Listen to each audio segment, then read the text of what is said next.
Hello दोस्तों, मैं take school से राहुल बोल रहा हूँ। यह टेक स्कूल का दूसरा वीडियो सीरीज है और दूसरा वीडियो आप बोल सकते हैं ओरेकल 10G पर। मैंने ओरेकल 10G के फर्स्ट वीडियो में आपको एक इंट्रोडक्शन दिया था ओरेकल 10G का स्मॉल सा। इस वीडियो पे भी हम लोग ओरेकल 10G का इंट्रोडक्शन ही कंटिन्यू करेंगे। उम्मीद है दोस्तों आपको ओरेकल 10G का फर्स्ट वीडियो का इंट्रोडक्शन याद होगा, और अगर नहीं भी याद है तो टेंशन लेने की कोई बात नहीं है। हम लोग एक स्मॉल से रिकैप करते हैं, फिर हम लोग आज के टॉपिक पे आते हैं। तो दोस्तों, मैंने आपको ओरेकल 10G के बारे में बताया था कि ये एक डेटाबेस रिलेटेड सॉफ्टवेयर है, और डेटाबेस रिलेटेड सॉफ्टवेयर का यूज़ होता है डेटा को स्टोर करने के लिए, ताकि आप डेटा को आसानी से रिट्रीव कर सकते हैं। और मैंने आपको कुछ डेटाबेस सॉफ्टवेयर के नाम बताया था, जैसे साइबेस, DB2, सिस्टमर, ओरेकल और MySQL। और मैंने बोला था ओरेकल और MySQL जो है बहुत ही ज़्यादा यूज़ होता है मार्केट में, इसलिए फेमस सॉफ्टवेयर है। और मैं आपको इस ट्यूटोरियल में ओरेकल के बारे में बताने जा रहा हूँ। तो दोस्तों, ये था हमारा इसके थोड़ा सा रिकेप, नॉट स्केप, सॉरी। तो दोस्तों, आइए आज के टॉपिक पे आते हैं। आज का टॉपिक है वर्जन्स ऑफ ओरेकल।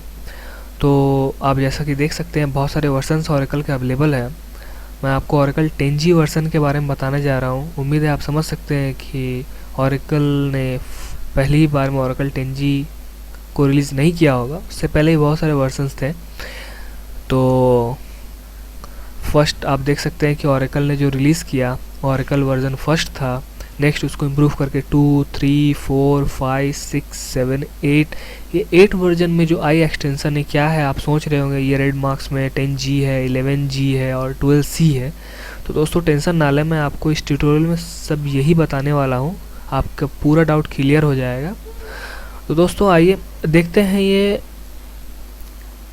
क्या है, 10G और 12C क्या है। तो दोस्तों, ये जो ओरेकल 7 से लेके फर्स्ट तक का जो वर्ज़न है, इसको हम लोग स्टैंड अलोन वर्ज़न बोल सकते हैं। ये स्टैंड अलोन की कैटेगरी में आते हैं। नेक्स्ट है 8i और 10i। ये स्टैंड अलोन से इम्प्रूव होकर इंटरनेट वर्ज़न निकाला गया था ओरेकल की तरफ से। नेक्स्ट इंटरनेट वर्ज़न को इम्प्रूव करके ये ओरेकल 10G निकाला गया, और 11G आप ये भी बोल सकते हैं कि इसमें इंटरनेट के साथ साथ ग्रिड कंप्यूटिंग की भी फैसिलिटी ऐड की गई है। और नाउ जो मार्केट में करंटली चल रहा है ये है 12C। ये क्लाउड वर्जन है, और आप ये भी बोल सकते हैं कि इसमें ये जो ओरेकल है 12C ये आपके क्लाउड कंप्यूटिंग की फैसिलिटीज़ को सपोर्ट करता है। तो ये स्टैंड अलोन इंटरनेट और ग्रिड और क्लाउड क्या है, ये मैं आपको नेक्स्ट स्लाइड में बता रहा हूँ, आप इसका बिल्कुल भी टेंशन ना लें। तो दोस्तों आइए देखते हैं डिटेल से कि स्टैंड अलोन क्या है। ये प्रीवियस वर्जन, मतलब कि स्टैंड अलोन के बारे में मैं यहाँ बात कर रहा हूँ। प्रीवियस रिलीज दिया गया है क्योंकि 10G से प्रीवियस जो था 10i था, और 10i से प्रीवियस जो था स्टैंड अलोन था। तो यहाँ प्रीवियस का मतलब स्टैंड अलोन है। दोस्तों, स्टैंड अलोन एप्लीकेशन या स्टैंड अलोन सॉफ्टवेयर से पहले आप क्या समझते हैं, सबसे पहले आपको ये समझना ज़रूरी है। तो स्टैंड अलोन एप्लीकेशन या सॉफ्टवेयर का मतलब होता है कि जिस कंप्यूटर में सॉफ्टवेयर और डेटाबेस दोनों प्रेजेंट हो। बोलने का मतलब एक ही कंप्यूटर में आपका सॉफ्टवेयर भी प्रेजेंट हो और डेटाबेस भी प्रेजेंट हो, उसको हम लोग स्टैंड अलोन एप्लीकेशन बोलते हैं। सेम केस में ओरेकल 1 से 7 तक में सेम केस था। उन्होंने इंटरनेट फैसिलिटीज़ नहीं दिया था, मतलब आप अगर ओरेकल को यूज़ करना चाहते तो आपका डेटाबेस और सॉफ्टवेयर दोनों एक ही कंप्यूटर में प्रेजेंट होगा, इसलिए उसको स्टैंड अलोन बोला जाता है। इसका प्रॉब्लम क्या था दोस्तों, कि अगर आपने डेटा को स्टोर किया है और कल के डेट में अगर आपका कंप्यूटर करप्ट हो गया तो आप डेटा को रिकवर नहीं कर सकते, बहुत ही मुश्किल होता है रिकवर करना। तो इससे आपका डेटा का लॉस हो जाता था। स्टैंड अलोन एप्लीकेशन से डेटा का लॉस बहुत हो जाता था अगर आपका कंप्यूटर करप्ट हो जाता था, तो क्योंकि आपका डेटाबेस और सॉफ्टवेयर दोनों एक ही कंप्यूटर में प्रेजेंट होता था। आपने बहुत सारा डेटा स्टोर करके रखा है, सपोज़ आप जब कंप्यूटर खोल रहे हो करप्ट हो गया, या वायरस से करप्ट हो गया, या किसी ने हैक कर लिया है, तो इसमें लॉसेस बहुत ज़्यादा होते थे। तो इसलिए इसको इम्प्रूव करके इंटरनेट वर्जन आया। दोस्तों, इंटरनेट का मतलब जैसा कि आप लोग सब जानते हैं, इंटरनेट का डेफिनेशन अगर आप देखेंगे तो उसमें उसका डेफिनेशन है, internet is the networks of network. Internet जो है नेटवर्क्स ऑफ नेटवर्क है, मतलब कि यहाँ पर एक कंप्यूटर दूसरे कंप्यूटर से कनेक्ट होता है तो सेम जो कॉन्सेप्ट है ओरेकल वालों ने भी इम्प्रूव करके लगाया कि आपका एक कंप्यूटर में डेटाबेस होगा और एक कंप्यूटर में सॉफ्टवेयर होगा। तो जैसा कि देख सकते हैं, एक मिनट, ये आपका क्लाइंट कंप्यूटर है और ये आपका सर्वर कंप्यूटर है। ये आप बोल सकते हैं इस कंप्यूटर में आपका सॉफ्टवेयर प्रेजेंट है और इस कंप्यूटर में आपका डेटाबेस प्रेजेंट है। और इस कंप्यूटर के थ्रू आप इंटरनेट से कनेक्ट कर सकते हैं। इंटरनेट ही क्यों यूज़ कर रहे हैं, क्योंकि कोई ज़रूरी नहीं है कि आपका डेटाबेस लैन में ही हो। अगर वो वर्ल्ड में कहीं और हो तो आपको वैन का यूज़ करना पड़ेगा, और वैन मतलब इंटरनेट ही होता है दोस्तों, वाइड एरिया नेटवर्क। तो इसलिए इंटरनेट का मैं यहाँ पर दिखा रहा हूँ।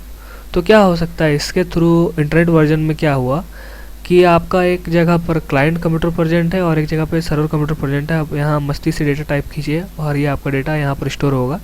तो आपको थोड़ा डेटा करप्शन का जो है चांसेस कम हो जाता है, क्योंकि आपका सेम कंप्यूटर डेटाबेस नहीं है। ये इस कंप्यूटर में डेटाबेस है और इस कंप्यूटर में सॉफ्टवेयर है।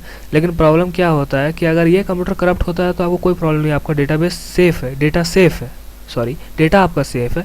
लेकिन अगर आपका डेटाबेस वाले कंप्यूटर में कुछ प्रॉब्लम हो जाता है तो प्रॉब्लम सेम हो गया। तो इसको इम्प्रूव करके, मतलब इसमें एक और फैसिलिटी ऐड किया ओरेकल वालों ने, ग्रिड कंप्यूटिंग सिस्टम का। दोस्तों ग्रिड कंप्यूटिंग क्या होता है? ग्रिड कंप्यूटिंग को आप लोग डिस्ट्रीब्यूटेड कंप्यूटिंग भी बोल सकते हैं। डिस्ट्रीब्यूटेड कंप्यूटिंग क्या होता है? यहाँ पर डेटा जो है सेम डेटा डिफरेंट कंप्यूटर में स्टोर होता है। मतलब यहाँ पर आपका क्या होता है, डेटा के लोड को रिड्यूस कर दिया जाता है, ताकि अगर आपका एक कंप्यूटर से डेटा लॉस भी हो जाए तो आप दूसरे कंप्यूटर से रिकवर कर सकते हो, या आपका दूसरा कंप्यूटर में वो डेटा बचा रहेगा। चलिए दोस्तों इसको हम लोग फिगर के थ्रू समझते हैं। सपोज़ ये आपका क्लाइंट कंप्यूटर है जो कि इंडिया में प्रेजेंट है, और ये आपका सर्वर कंप्यूटर है जो कि इंग्लैंड में प्रेजेंट है।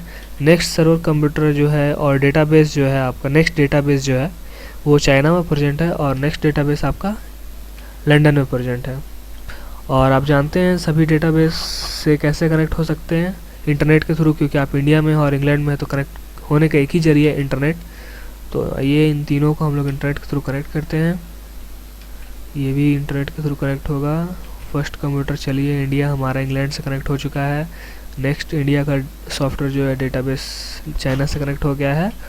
नेक्स्ट इंडिया का सॉफ्टवेयर लंदन से कनेक्ट हो गया। चलिए अब इसमें क्या होता है दोस्तों, आप डेटा को स्टोर कर रहे हैं इस कंप्यूटर से, टाइप कर रहे हैं और ये इंग्लैंड में स्टोर हो रहा है,